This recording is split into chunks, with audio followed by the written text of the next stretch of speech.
Okay, good morning to all. Ladies and gentlemen, may I have your attention, please? The Millennium Oceans Student Forum will begin shortly.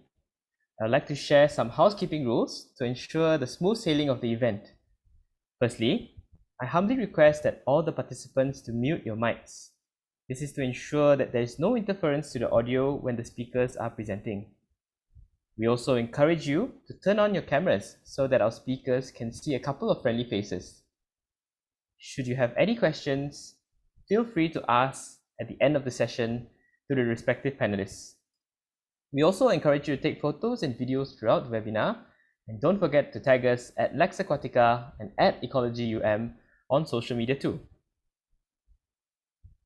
Mr. Pradeep Singh, Chief Adjudicator of the Millennium Oceans Student Forum, Ms. Abby Yi, Director of Ecology, panelists, ladies and gentlemen, allow me to introduce myself.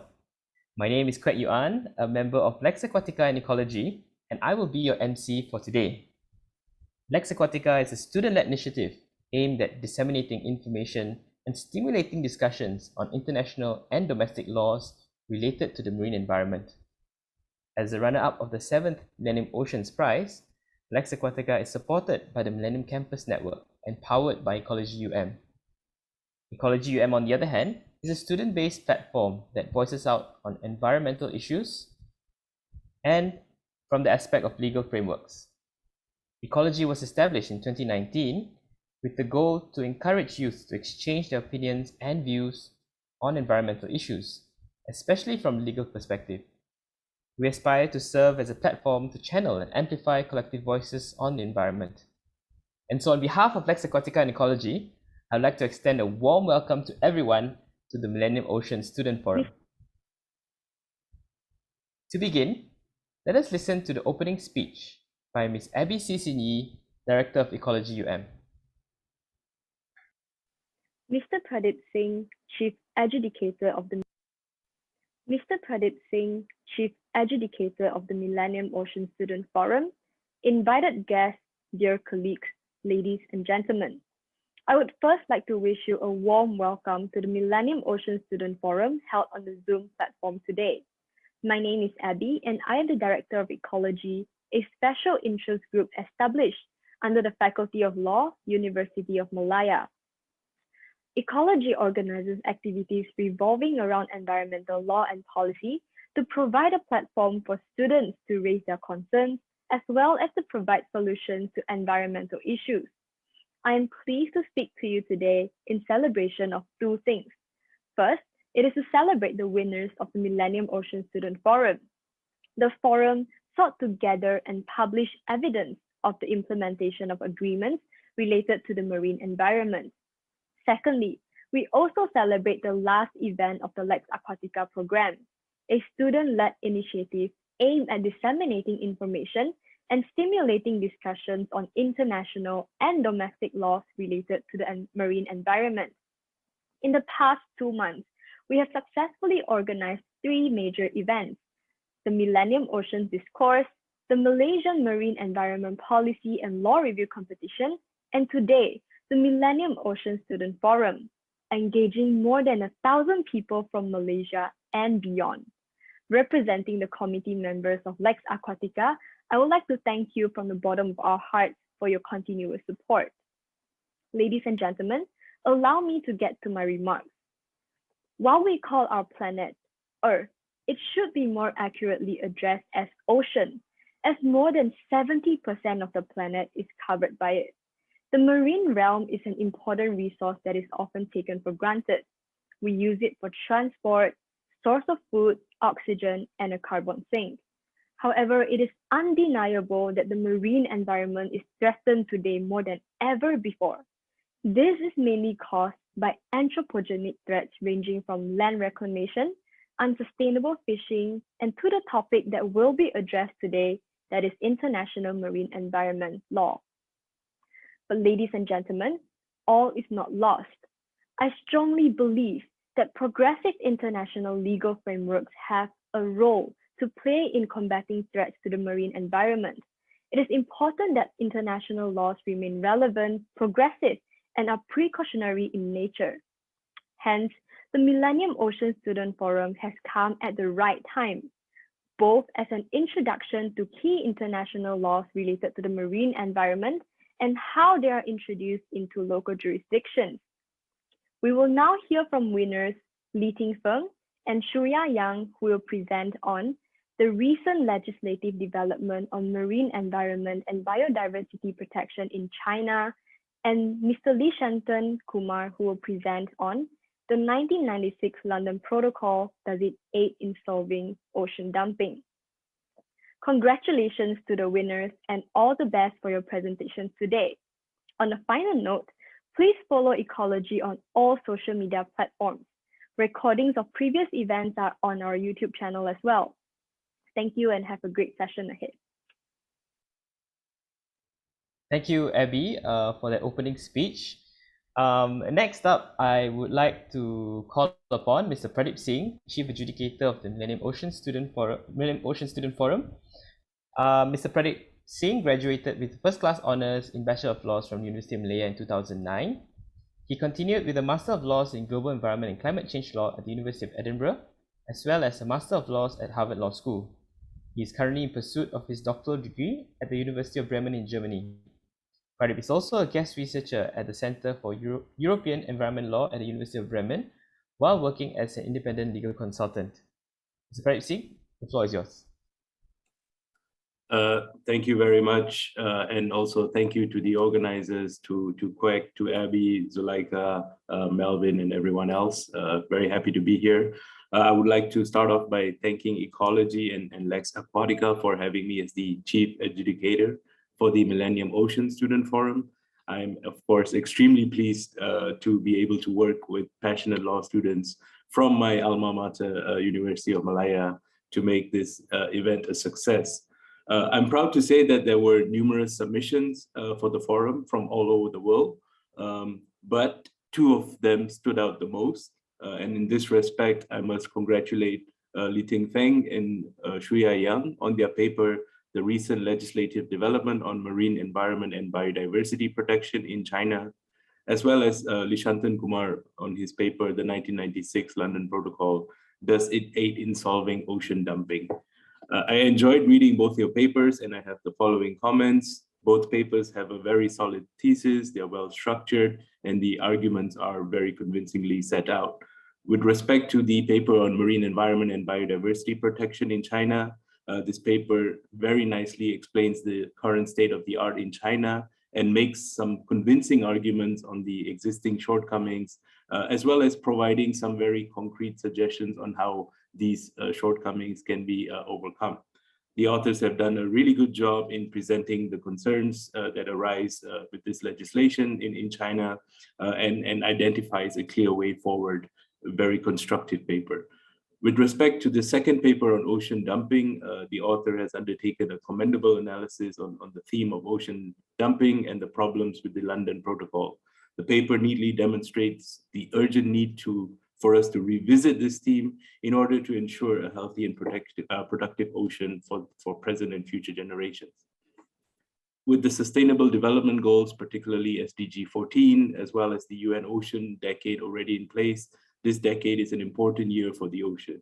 In this year itself, we have several key multilateral international negotiations and political efforts that will be organized in the coming months that are directly pertinent to the well-being of the ocean. This also includes the negotiations on the Convention on Biological Diversity that should happen in China in the coming months or next year. We must seize this opportunity to take concrete, effective, and meaningful measures to protect the ocean. I hope you will, like myself, go on to choose marine and environmental law as a career path in the future. Congratulations once again to all of you. I am very eager to hear your presentation shortly.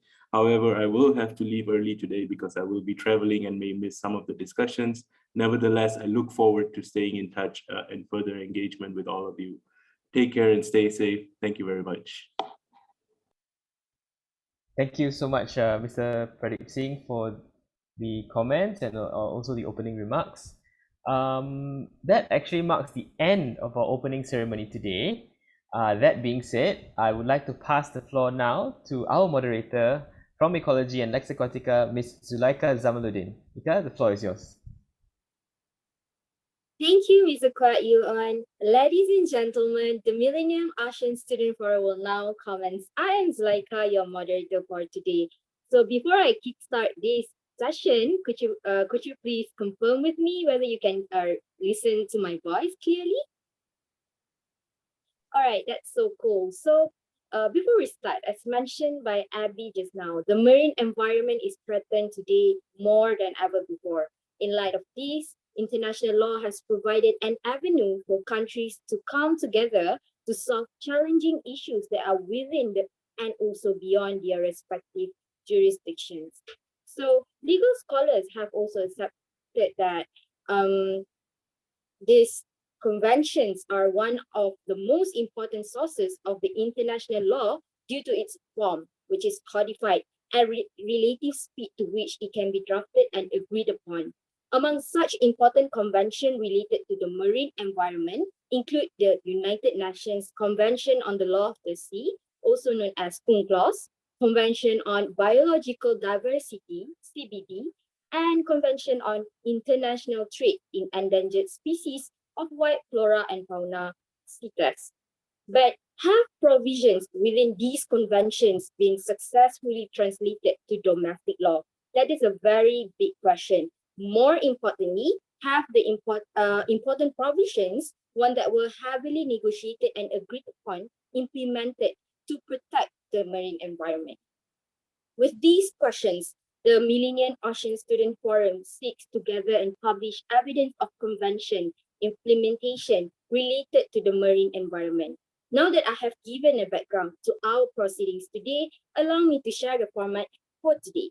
We will start with presentations from the winners, the maker of the papers, the amazing brains today, whereby each presenter is given 20 minutes to present their paper, followed by a 30-minute moderated session, and then we will take questions from the floor during this session as well.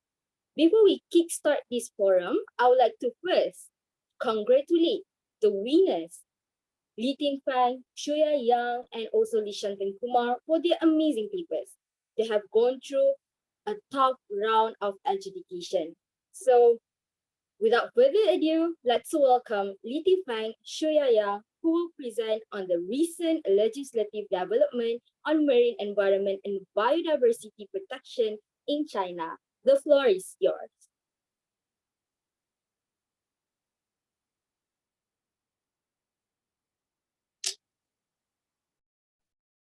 So Li Ting and I will give our presentation first. I'm sorry, Different to the listener. Screen? May I share the screen, please? I have a big point. Yes, we already allowed. You can share now. Oh, thank you.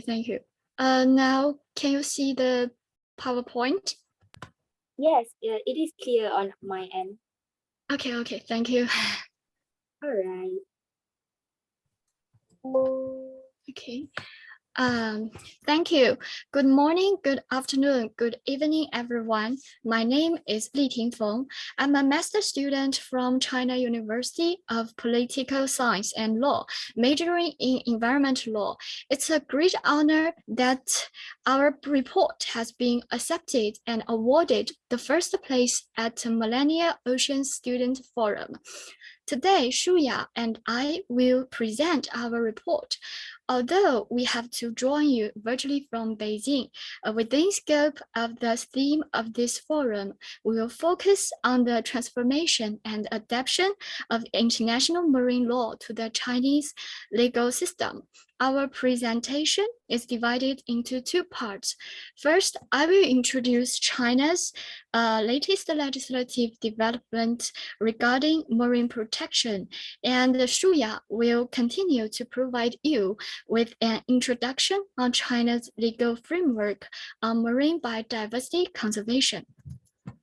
Since 18th, China has become party to a series of international conventions, such as United Nations Convention on the Law of the Sea, the Convention on Biological Diversity, the Convention on International Trade in Endangered Species of Wild Fauna and Flora, the United Nations Fish Stocks Agreement, the Basel Convention, and so on.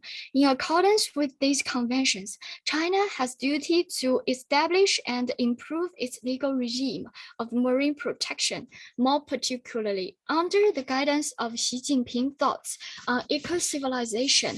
The development of biodiversity convention has marked the beginning of a new era in China. For the part on marine pollution prevention, I will introduce it in 3 main parts and start with the basic law in China, the Marine Environmental Protection Law of the People's Republic of China. In order to prevent and control marine pollution, China has revised the basic law of marine environmental protection law to implement the UNCLOS in 1999, and the basic law has been amended 3 times subsequently, with the latest amendment in 2017. On the basis of the law, China has successfully formulated specific laws, administrative regulations, departmental rules, and local rules and regulations governing the prevention and control of marine pollution in different specific fields. In terms of controlling land-based sources of pollution, the Marine Environmental Protection Laws Chapter 4, combined with the regulations on the prevention and control of pollutant pollution damage to the marine environmental from land-based sources, is made to prevent and control the discharge of land-based sources of pollution. The rules to prevent and control pollution caused by atmospheric pollution is also stipulated in Chapter 4 of the Marine Environmental Protection Law, and more specific regulation is stipulated in the Atmospheric Pollution Prevention and Control Law. For the exploration, development, and construction activities under national jurisdiction, in addition to the special chapters in Chapter 5 and Chapter 6 of the Marine Environmental Protection, Mineral Resources Law, law on the exploration and the development of resources in deep seabed areas, and so on, provide for the prevention and the control of pollution from the exploration and development of natural resources. In the field of anti-dumping legislation, with Chapter 7 of the Marine Environmental Protection Law, China has made regulations of the People's Republic of China on the dumping of waste at sea, and so on, as you can see in the slide. Finally, the prevention and control of pollution caused by ship transportation and maritime accidents is mainly stipulated by Chapter 8 of the Marine Environmental Protection Law, and the regulation on the prevention and control of vessel-induced pollution to the marine environment.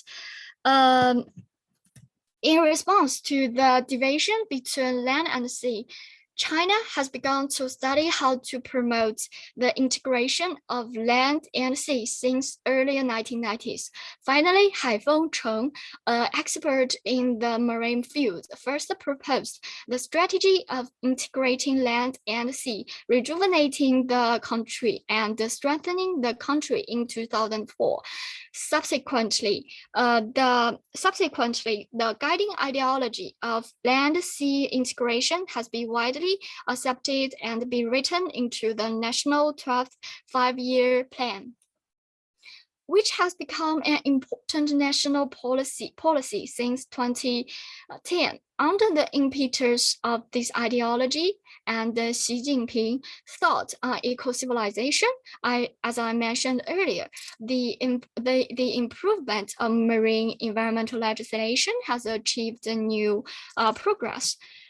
Before 2018, the governance of sea and land in China was managed by two sets of administrative systems at both central and local levels. But in 2018, the institutional reform has transferred the state oceanic administration's functions to the Ministry of Natural Resources and the Ministry of Ecology and Environment in 2018, which has provided practical basis of the administrative system for the legislative reform. Therefore, the main task of legislation now is to transform the concept of land and sea integration from policy language to legal language and further implement it into specific provisions. And some recent legislation has already incorporated it into the purpose of legislation, such as the Coast Guard Guide Law, Yangtze River Protection, and the provisions on several issues concerning the handling of marine natural resources and ecological environment public interest litigation cases have already contained the contents or the idea of land and sea integration. In this context, China's legislative framework on the control and prevention of marine pollution is relatively comprehensive and meets the requirements of the United Nations Convention on the Law of the Sea. As to the progress of legislation in the field of marine biodiversity conservation, I will give the floor to Shuya Yang. Okay, thank you. Now I'll share my screen. So can you see my slide? Okay. Yes, yes.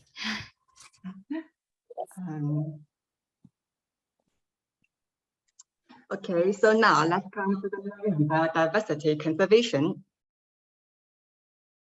Biodiversity is the abbreviation of biological diversity, and according to Article 2 CPD, biological diversity means the variability among living organisms from all sources, including inter-alia, terrestrial, marine, and other aquatic ecosystems, and the ecological complexes of which they are part. This includes diversity within species, often referred to genetic resources, between species, and of ecosystems. Unlike the more structured legal framework on marine environmental pollution prevention and control, China's marine biodiversity conservation legislation is relatively scattered. So I will give you a brief introduction of the current status in three aspects: the ecosystem diversity, the species diversity, and the genetic resources diversity, corresponding to the legal definition of biodiversity. Before we start, I think it is necessary to know about the marine diversity in China. China is one of the countries with the richest marine biodiversity in the world. China has recorded more than 28,000 species, accounting for about 30% of the world's marine species, ranking third in the world. So it is vital for Chinese policymakers to enact the laws on marine biodiversity conservation. So now let's come to the marine ecosystem biological conservation. In the Marine Environmental Protection Law, the basic law of marine environmental protection in China, the conservation of marine ecosystem diversity is prescribed in Chapter 3, Marine Ecological Conservation, and the main legal regimes consist of the establishment of Marine Nature Reserve System, Marine Ecological Conservation Compensation System, and Comprehensive Management System, which includes building coastal protective facilities, building coastal shelter forests, gardens, and greenland in coastal towns, and carrying out comprehensive control over coastal erosion and seawater intrusion areas. And here is a photo of the Seabird Nature Reserve in Qingdao province of China. Just here, can you see it? And in other specific law, we need to introduce law on the administration of sea area, The main contribution of this law is to raise the legal status of the marine functional law system to a new level by clearly stating that ecological conservation and economic use should be given equal importance to in the field of sea use, and establishing a local planning system and comprehensive management framework for China's marine development and conservation. Here is the content of the law, and here are the types of the marine function law.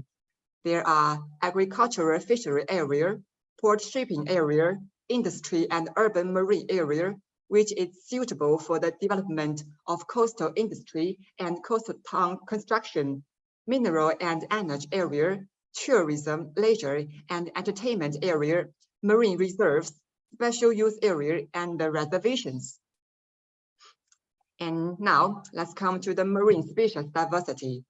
Wildlife protection law can be regarded as the basic law of species diversity because Article 2 states that the law shall apply to wildlife protection and relative activities conducted within the territory of China and in other sea areas under its jurisdiction. In this law, main legal regimes concerning marine species biodiversity includes ownership system, habitat system, also known as in situ conservation, the directory system, which is the adaptation of site epidemics in China, artificial breeding system, biological invasion prevention system, as well as legal liability system. In the specific marine species biodiversity law, China's fisheries have also initially achieved convergence with international fisheries law, with UNCLOS and UNFSA having a legal impact on both China's domestic fisheries and pelagic fisheries. In the field of domestic fisheries, China has enacted the fisheries law, which highlights the principle of sustainable development in the utilization of fisheries resources and strengthens the ecological conservation of fisheries, including the fishing restriction system, so trawling is prohibited, the fishing license system, no fishing area system, and no fishing season system. In the field of pelagic fisheries, China has signed the China-Japan Fisheries Agreement and the China-Korea Fisheries Agreement with Japan and the Republic of Korea, respectively. As for the Malaysia, although China and Malaysia haven't signed bilateral agreement, but we are both signatory nations of Regional Comprehensive Economic Partnership, RCEP, which has tackled the legal issues on pelagic fisheries between China and Malaysia. As for the marine genetic resources diversity, according to Article 17 of the Wildlife Protection Law in China, the state shall strengthen the conservation of the genetic resources of wildlife and provide rescue protection for endangered wildlife.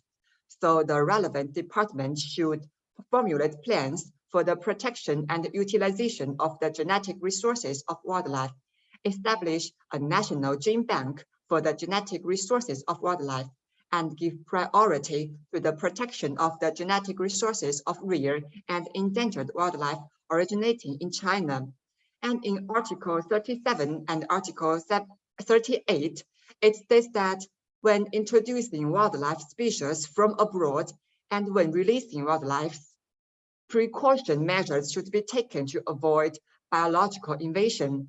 Also in biosafety law, which was enacted in 2020, just 2 years ago, the importance of biological is stressed out in Article 2, Article 34, as well as in Article 60.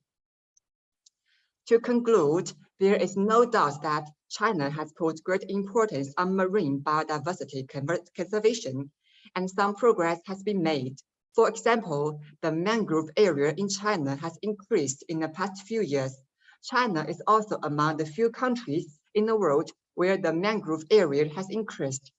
And in Fujian province of China, endangered species Indo-Pacific humpback dolphin can often be seen by citizens, which is the mark of the improvement of marine biodiversity in China. Of course, the marine biodiversity conservation legislation in China still need to be improved especially China wants to increase the efficiency in marine ecological conservation. We believe that with China's strong determination to conserve the marine ecology, the target of CBD will be achieved in China. Here above is the presentation of our report. Thanks for your attention. Thank you so much, Liting and Shuya. That was very informative, and I really like your presentation, and I think the audience like them too. It is so amazing that you covered a lot under the basic law, land-based pollution, land and sea integration, and it is also intrigued me when you mentioned about the Coast Guard law, Yangtze River Protection Law. So, my dear audience and friends, if you have any questions, don't forget to drop your question in the chat box so we can have that question addressed by our amazing panelists at the end of this session today. So now let's proceed with the next panelist. We have Lishanthan Kumar, who will present on the 1996 London Protocol. Does it aid in solving ocean dumping? The floor is yours, Mr. Lishanthan. Thank you so much. Am I audible? Yes, you are. Thank you so much. The water and the air are the two essential fluids on which all life depends and now has become global garbage cans. An auspicious day I bid to the honorable panel of adjudicators, esteemed audience, my amazing parents and beloved friends. Today, I'll be sharing my thoughts pertaining to the issue entitled the 1996 London Protocol, Does it aid in solving ocean dumping? The adverse turmoil constituted by any human intervention towards the ocean has embedded long-lasting impacts or the potentiality to even deform the existential oceanic environments permanently. It is therefore an undeniable fact that the ecological balance of the sea was always and it is always being put into constant challenge and barricades due to the highly impacted industrialized nation. Now, these are the contents of my presentation for today, which first is going to be, I'll be explaining on the general understanding of ocean dumping and its relative effects. Secondly, on the establishment of the 1996 Protocol and the Ocean Dumping Act in the US. And there'll be three issues that I'll be addressing upon, which is first, on the discarding of ghost gears. Secondly, on the dumping of sewage sludge. And thirdly, on the disposal of WWL, which is the radioactive waste. And finally, for some recommendations as well. Next slide. So as for the first essence of my presentation, which is on the general understanding of ocean dumping and its effect. So the first question that we are supposed to ask is, what is ocean dumping? The commonly accepted definition of ocean dumping is indeed the deliberate disposal of hazardous waste at sea from vessels, platforms, aircraft, or any other man-made structures, which is also inclusive of the ocean incineration, which is then eventually either disposed at the sea bed or into the subsea bed. Now, the essence is this. The subsea beds, which are generally deemed to be the commonalities between the heritage of mankind, are indeed in an alarming situation to which the occurrences of such disposable system have incorporated into the indoctrination of what we call as the modern ways to which the society insults the ocean environment. Therefore, to simplify, the essence of ocean dumping revolves around the process in which waste are collected, placed on any ocean-going sea structures like the barge or the ship, and then being eventually dumped into the ocean. Next slide. Next slide. Right. So now, because of these precedented issues that have come into the limelight for decades and centuries, which then imposes obligations for international conventions and treaties as mitigating agents for the purpose of minimizing the destructive ramifications, which then paves the way for two important conventions or law, which is first on the 1996 Protocol and secondly on the Ocean Dumping Act in the United States of America. Now, we would like to first dive into the first construct, which is on the 1996 Protocol, which is also practically the initiation of the Convention on the Prevention of Marine Pollution by Dumping of Waste and Other Matter 1972, or also known as the Convention, has aided in innovatively promoting the effective control for all sources of marine pollution, as well as in establishing solidified ways to prevent the dumping of the said waste into the sea. Now, concurrently and interestingly, there are indeed 87 states which are the embodying parties of this convention, and this can also be deemed as one of its modernized approaches for the way forward in the formation of the aforementioned protocol, which have been affirmatively enforced on 24th of March 2006. And according to the United States Environmental Protection Agency, the essence of this protocol lies in its dire totality in prohibiting all sorts of dumping dumping of waste into the ocean, except for the possible acceptable waste as enlisted in the reverse list or Annex 1. Now, the aforementioned reverse list are the same slide, yeah. So the aforementioned list or under the Annex 1 encapsulates the allowances of disposing of sewage sludge, inert and inorganic geological materials, naturally originated materials, carbon dioxide streams from its capture processes, and others. Henceforth, this instrument, or the 1996 protocol, is one of the most advanced international law, since it provides the platform for identifying and mitigating carbon capture, the sequestration in subsea geological formation, and marine climate engineering, which is the production of ocean fertilizers issue. Now, moving on to the second construct, which is the Ocean Dumping Act, or also known as the Marine Protection Research and Sanctuary Act, MPRSA, controls the transportation and dumping of any materials into the ocean.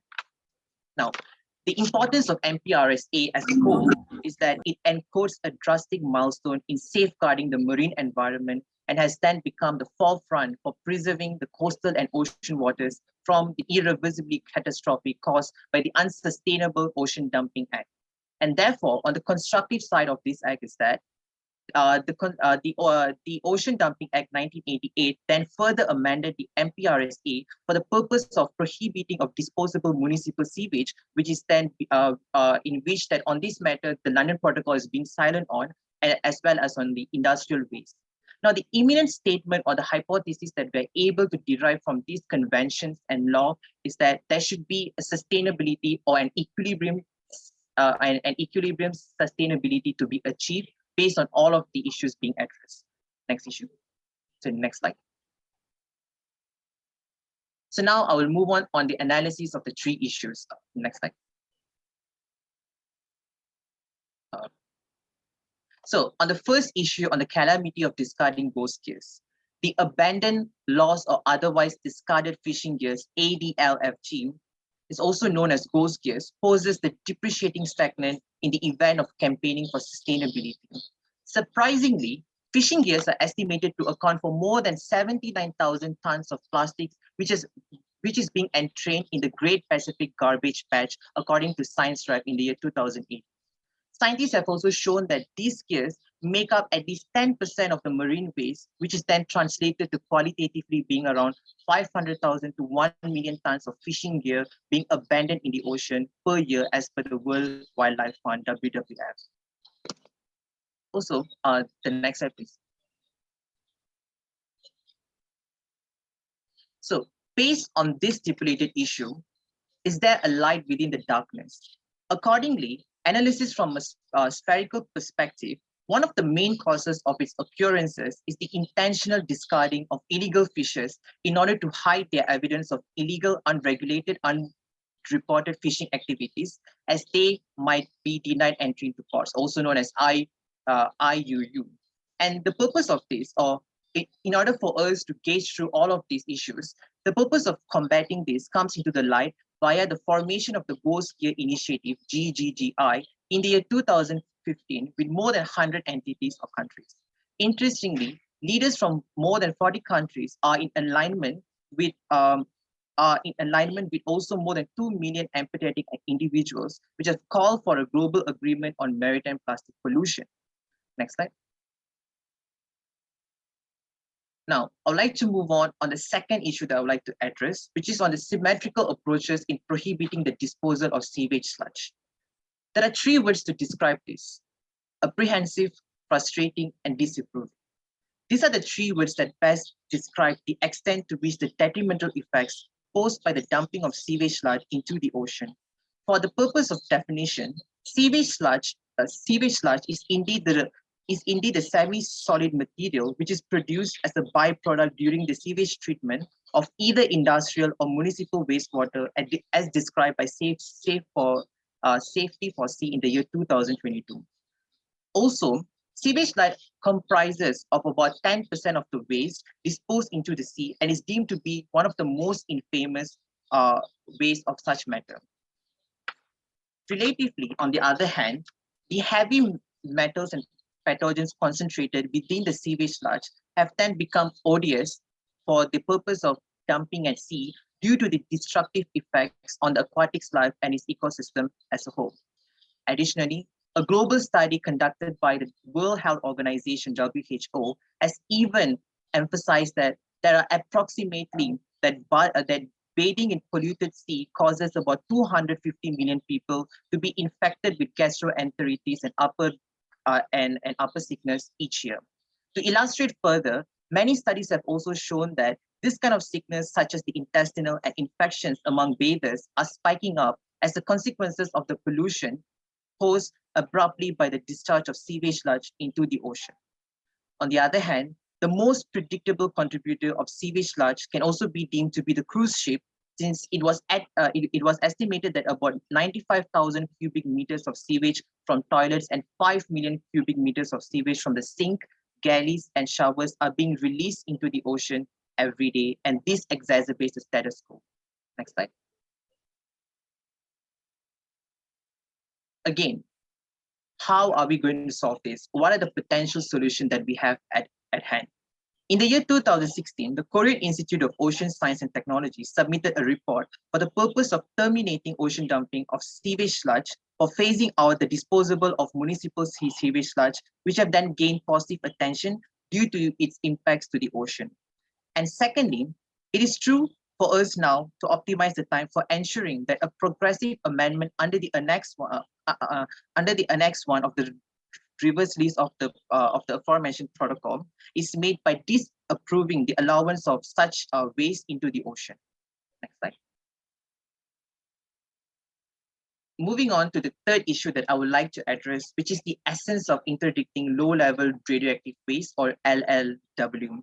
It is an accomplished fact that the variable amounts of packaged low-level waste, LLW, have been dumped at more than 50 sites in the northern part of the Atlantic or Pacific Ocean, and international conventions such as the London Protocol have completely prohibited the dumping of such waste, although one for LLW requires a special permission, which is indeed alarming as well.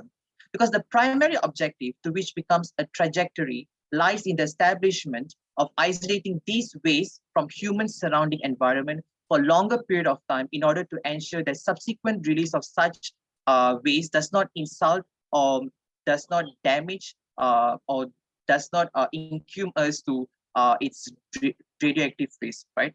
So now, the dumping of this waste or the byproducts of LLW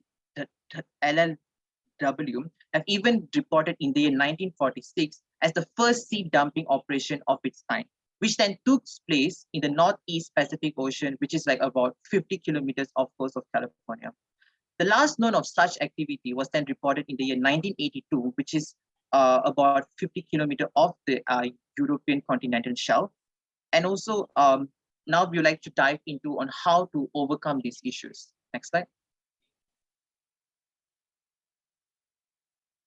Now, what are the efforts or the concurrent efforts within the status quo that we have in order to combat the issue of not dumping radioactive waste into the ocean?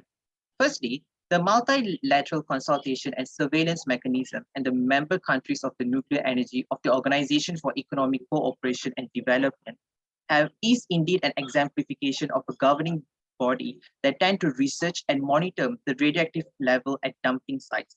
Secondly, facts have also stipulated that many carcinogenic substances are indeed present, which results from the disposal of radioactive waste as per Domicu in the year 1989. And it is also important for us to know that one aspect is certain. The disposal of such waste does enter into the food chain through plankton and then as well as kelp, which then goes beyond to contaminate the fish, which is then being consumed by humans.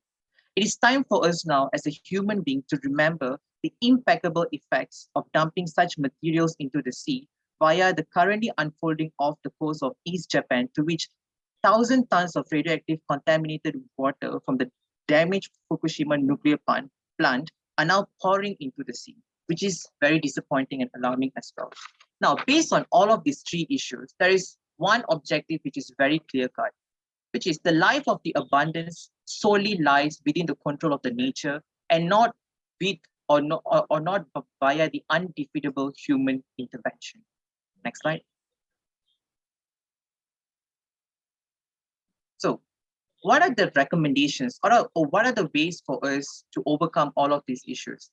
It is important for me to quote that the education is the passport to the future, for tomorrow belongs to those who prepare for it today, according to Malcolm X. So the significance of education is imminent, since the lack of knowledge among the society as well as the stakeholders have diverted the supposed measures in tackling the issues. For example, we are able to see that approximately 64,000 tons of fishing gear are being left in the ocean every year, according to the World Animal Protection, WAP. And now the simple hypothesis is this on why I would like to emphasize on the importance of education, right?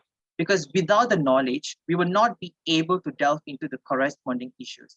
Therefore, it is not just about providing education, but it's also about educating the society, which is another process.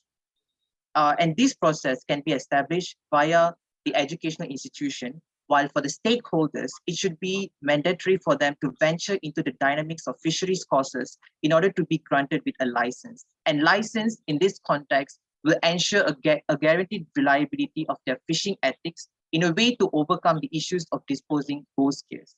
Now, the subjugation is this, or the subjugation would be that in ensuring that people are indeed capable of handling situation while being in the middle of sea and would not take the easy shortcut, which is to dump this waste into the ocean, right? Now, on the other hand, besides providing education, besides educating them and eventually providing awareness, it is also important for us to establish a deterrent effect, which is to impose heavy penalties to these stakeholders.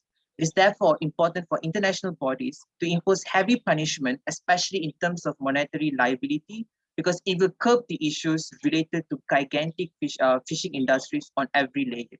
Before I would like to add my presentation, I would like to quote this one statement by Mother Teresa, in which she has mentioned that we ourselves feel that what we are doing is just a drop in the ocean, but the ocean would be less because of that missing drop. With that, I would like to end my presentation, and thank you for everyone for listening to me. Thank you. Thank you so much, Lishanthan. Quoting you back, education is the passport to the future. And with that spirit, thank you for providing us with the passport to understand more about the ghost gears, dumping sewage sludge, and disposal of LLW. Ladies and gentlemen, throughout the morning, we have borne witness to the groundbreaking reviews on international law by our panelists globally. Although each and every one of them come from a myriad of background, it is undisputable that a sense of congregation was felt today as they are all banded together for the sole purpose of sharing the thoughts on the implementation of international and national law concerning environment and marine biodiversity in their respective countries. At this point of time, we really encourage you to ask any questions if you have in regards to the today's topic. So you may want to drop your question in the chat box or raise your hand to ask a question. While waiting for you to brew some good questions, let's start with some preliminary questions to our panelists today. So will you guys be excited with this Q&A session? Li Feng, Shuya Yang, and Lishanthan?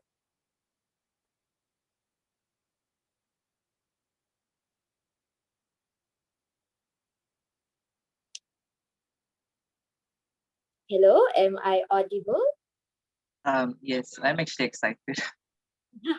All right, so let's relax a bit. Okay, I'll get started. The first question, and I would like to address this question to between Li Feng or Shuya Yang. So my first question is that how does the People's Republic of China ensures that the society is well informed with the marine environmental protection law for land-based source pollution?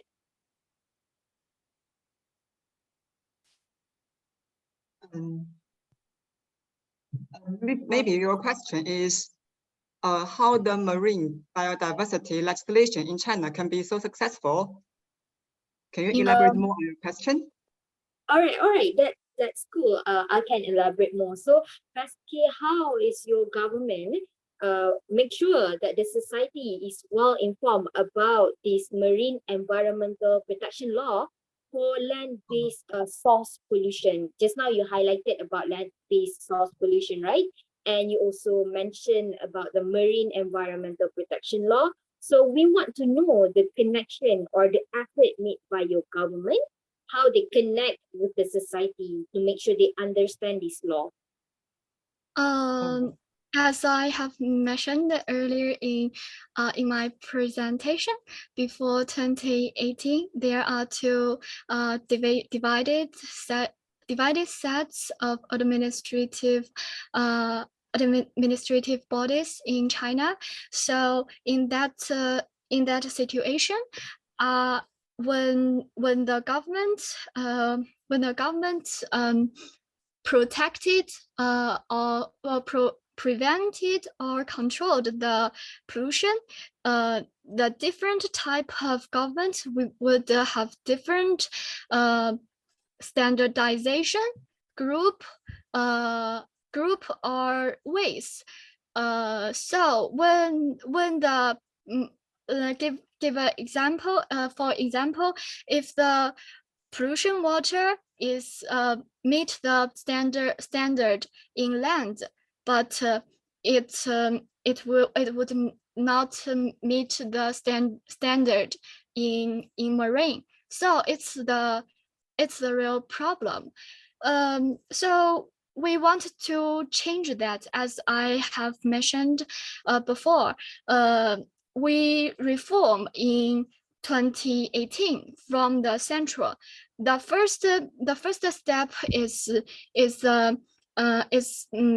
transfer the functions from the Ministry of Marine to the Ministry of Resources and the Ministry of Ecology, so that we will make sure that for the protection of for the prevention and the control of pollution will be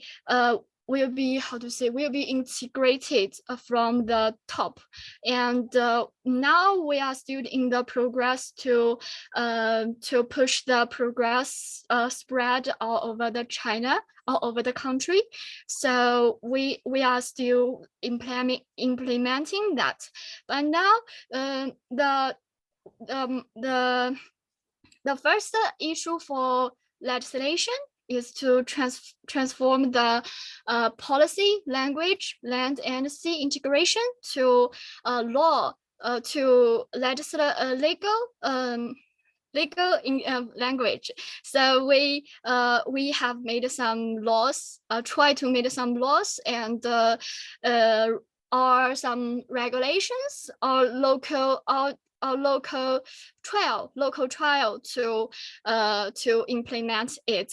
We always try to, China is very vast and different places have different situations.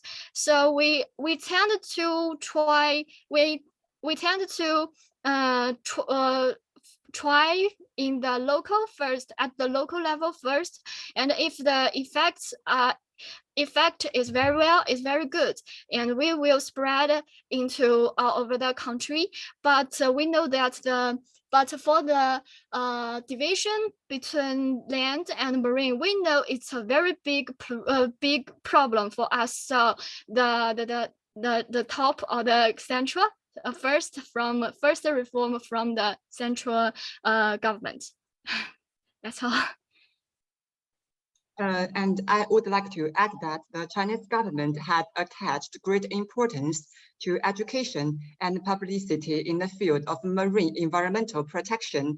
As we have presented in our presentation, Xi Jinping's thought of eco-civilization is very popular in China, especially in striking a balance between ecological protection and economic utilization. Thank you so much. So I really like how Ms. Li Tingfang highlighted about the system in China itself and how Ms. Yang Shuya added on the education and awareness part. It is a very tribal issue, and it is very important when we tackle the engagement between the government and also the society itself. Thank you so much. So maybe I can now proceed with the next question to Mr. Lishanthan. It is still about the engagement between the public and also the government or policymaker.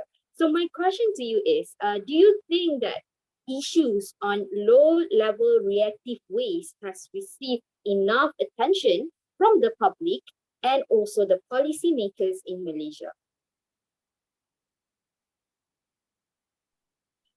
Thank you so much for the question. So I would say that when it comes to LLW waste, disposing waste in Malaysia, the knowledge in which that we Malaysians have on this particular topic might be still less because we are not really actively engaged in the disposal of LLW. However, I would say that it is important for us to address this, to have like proper education on this, because we are still unsure on the future whether we will be having radioactive as a main source of power in our country or not. That is still a question for uncertainty, I would say. However, like it is important for us to have that kind of basic knowledge, because this knowledge is important, because at the end of the day, like whatever we are doing, our actions does impact the nature. And in that way, I would still think that there should be more engagement in terms of like providing campaigns, because it is also an important fact that I would like to note here that we do have laws pertaining to governing marine environments, or laws for which monitors or governs the disposal of any waste into the ocean in Malaysia. However, the aspect that is lacking, or the lacuna that exists within the status quo, is that on the enforcement part of it, which is like, for example, we can't see much of enforcement under the Environmental Quality Act 1974 or the Act 127. So in that way, I would say that there should be more education, enforcement part, as well as to revamp in totality for the policy or the current policy that we have. By having these three elements present, I think that slowly but surely we are able to provide as a whole for the protection of the marine environment, especially when it comes to LLW or any sort of waste as well. Thank you. Thank you so much. So basically, I can see the similarity between the China and also Malaysia in way that if we want to engage between the public and also the government in making sure any laws enforceable is by way of education. And we can have a very extensive and very long version of law, but if it is not engaged with the society, it will not mean anything and it will not bring impact to our environment itself. So it is very enlightening to get the point of view from all of the panelists. We have one question from the audience on behalf of Mr. Pradeep. So I would like to invite Mr. Malvin to give out that question. And I believe this question is addressed to Ms. Li Ting and also Ms. Shuya. Okay, so there are a few questions to Li Ting and Feng. Li Ting, Feng, and Shuya. And then there's another question for Lishanthan. So I would just say the question for Li Ting and Shuya first. So he asked, what do you see the role of China in pushing for marine biodiversity protection, and whether it could play a leadership role, especially bearing in mind that the upcoming conference or party meeting of the CBD in Kunming, China, and ongoing discussions on a post-2020 global biodiversity framework. Do you guys catch the question?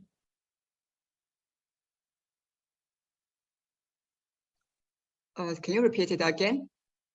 Okay, so what do you see the role of China in pushing for marine biodiversity protection, and whether it could play a leadership role, especially bearing in mind the upcoming conference of parties meeting of the CBD in Kunming, China, and the ongoing discussions on a post-2020 global biodiversity framework?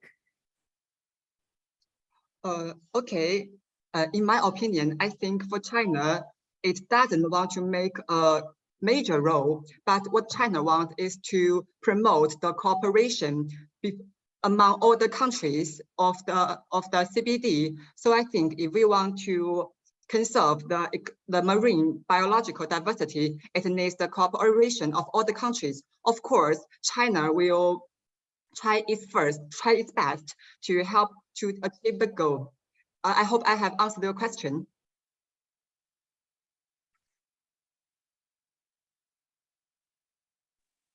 Thank you so much, Mr. Shuya. So now we will proceed with the second question from Mr. Pradeep. This is addressed to Mr. Lishanthan. So the question to Mr. Lishanthan is that maybe you can elaborate on why did you choose the UK as a case study for ocean dumping, and what can we specifically learn from the country that you cited, since there are other jurisdictions that have their own domestic legislation as well.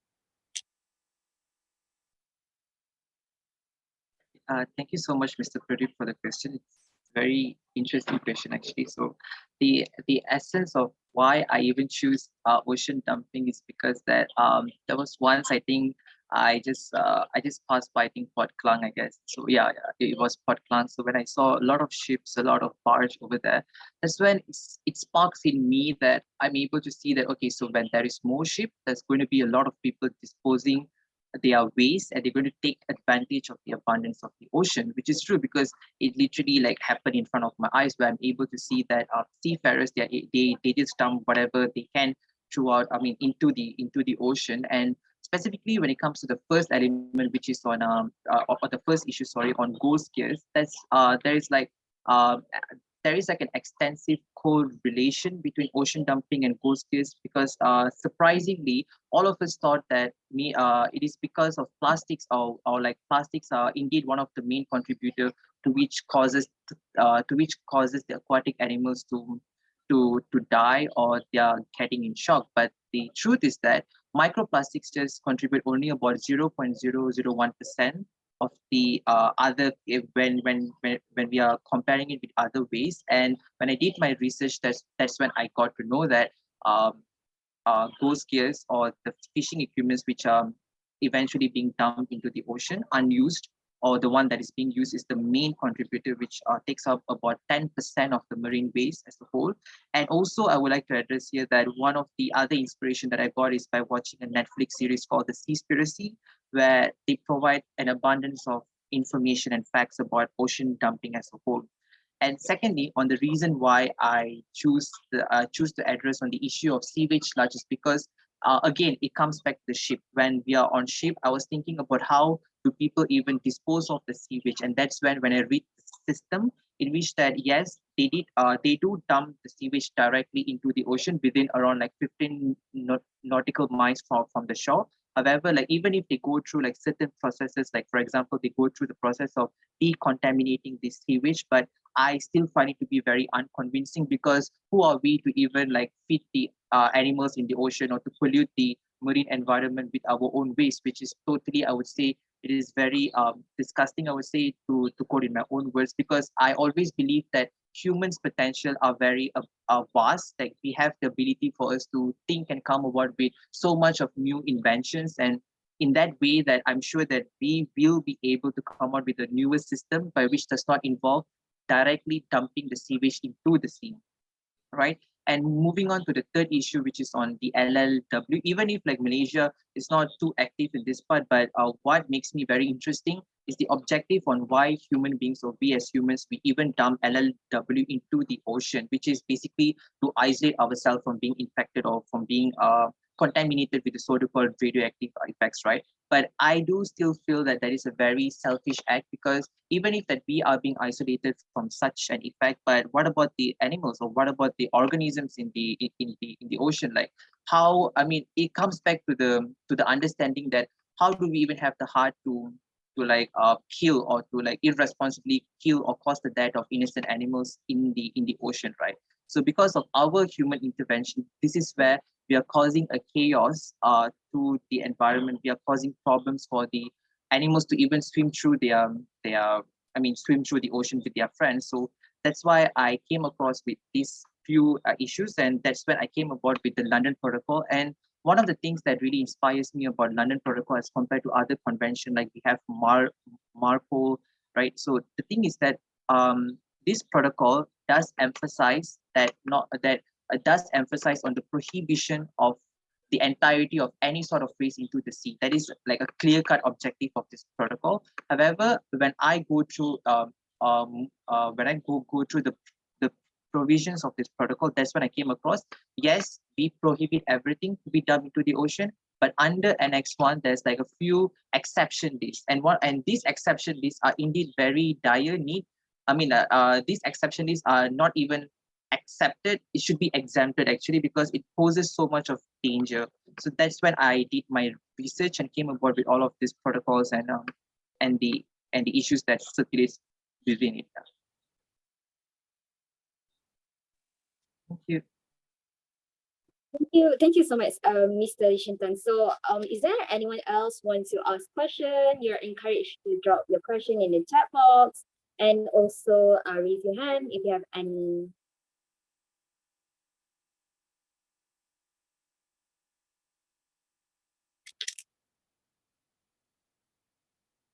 All right, I think the presentations was very informative.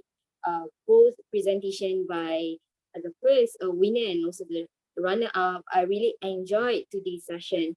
So maybe we can have the last question addressed to each of you. It's a very general question, as we already touched on the engagement of the public and also the government. You already touched on the specific question on each paper. So maybe it's your own inspiration. So I will first address this question to Mr. Lishanthan first. Maybe you can share with us what do you want to see in Malaysia in future in regards to this marine environment law. And you can share that with the audience. Thank you so much for the question. So the vision that I have for the future in Malaysia is that I hope that every generation, every layers of each generation and the society as a whole, they are aware that we do cause harm to the environment, directly or indirectly. And it is important for us to also address that it is not just that plastics that contaminate the ocean, but there are also other ways that is indeed contributing further for the environment. And that's the reason why it's important for us to be empathetic towards the environment, because the environment is so beautiful because of its abundance. And it is time for us to step up the game and not just NGOs, the one who's supposed to, campaigning for sustainability, but also the government. And there should be stricter enforcement and adherence of the law as well. And if we are able to start from now, I hope that slowly but surely we are able to see a change in that way. So these are my vision for Malaysia. Thank you, Mr. Lishanthan. So my next question will be for Ms. Yang Shuya. Maybe you can share with us your vision and mission for the better future of China when it comes to marine protection law.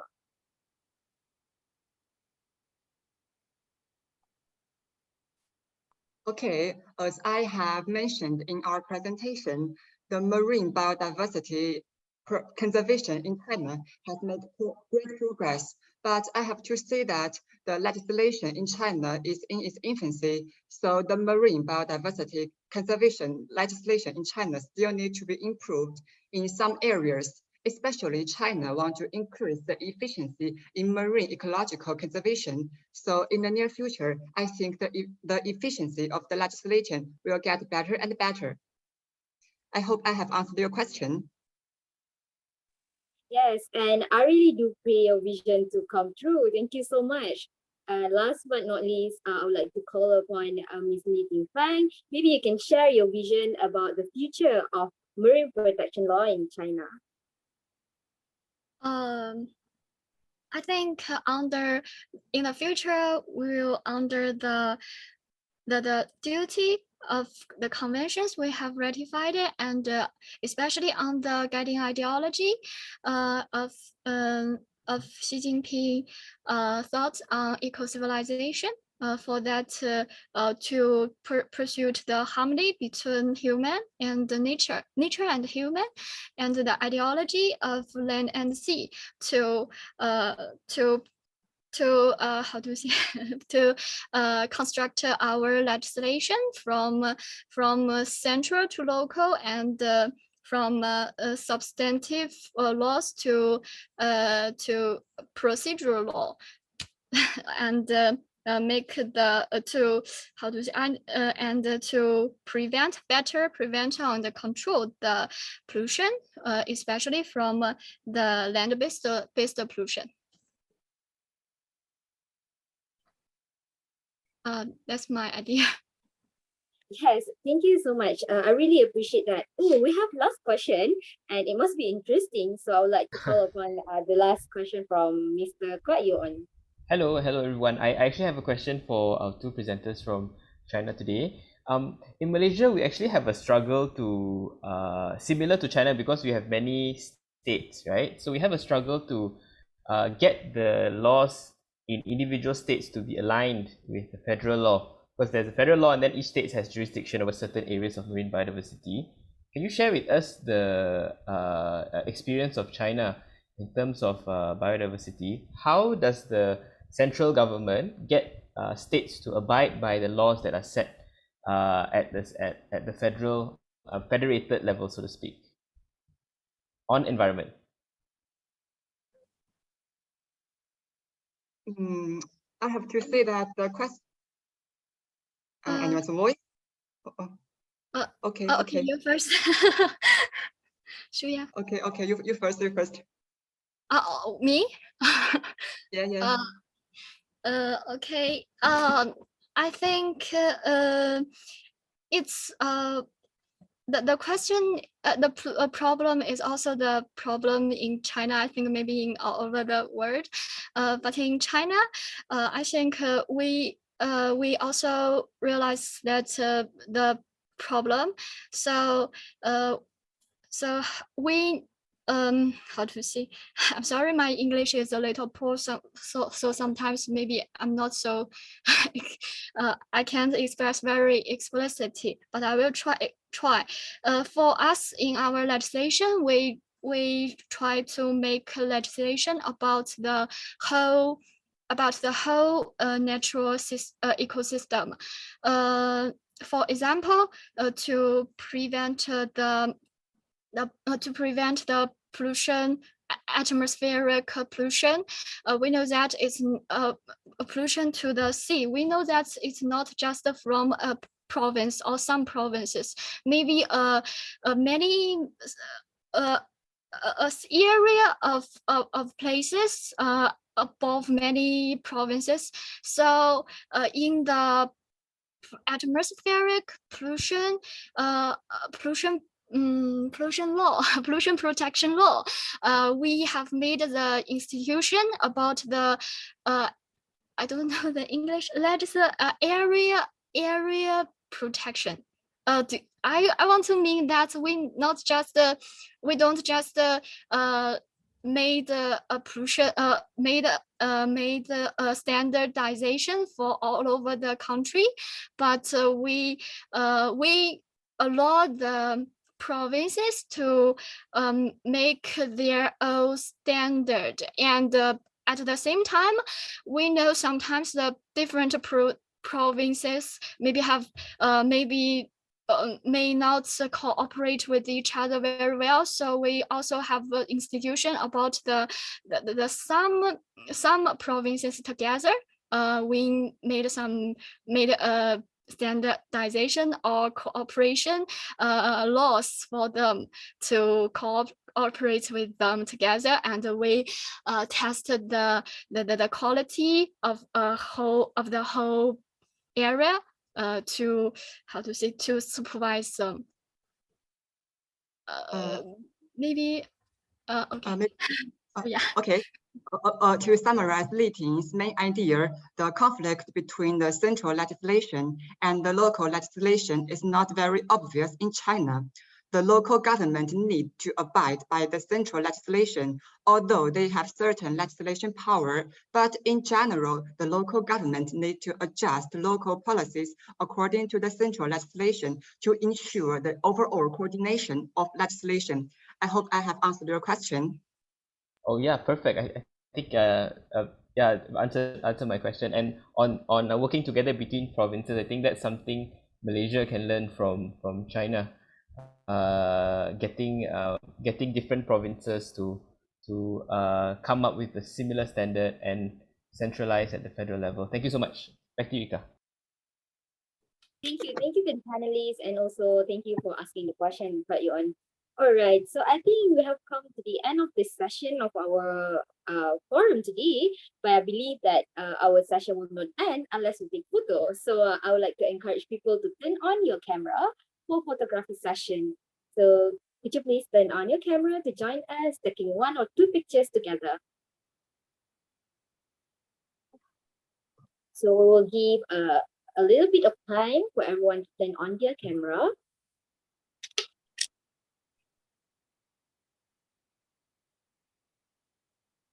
Okay, Melvin, do you want to do it or should I do it? Okay, I'm gonna You count. should do it because like Okay, I'm gonna count to 3. 1, 2, 3. Oh, okay, wait, sorry. Give me another one more time. 1, 2, 3. Okay, perfect. Thank you. Back to Ika. Thank you everyone. So this marks the end of the student forum. I would like to pass the floor to our MC back, Mr. Kwak Yuan. Okay, so the floor is passed back to me. Ladies and gentlemen, we have witnessed today groundbreaking reviews on international law, and again, I would like to congratulate all winners for their papers and their presentation today. Melvin will be in touch with you regarding the prizes, and I hope we keep in touch to our colleagues in China, and also our dear friend Lishanthan from Universiti Malaya. And if you do have any further activities that you'd like to share with the legal fraternity or legal student fraternity here in Malaysia, please also feel free to reach out to Ecology. And we hope that the field of environment law will be a field that can branch out into more protection for environment, because there's only one Earth that we live in.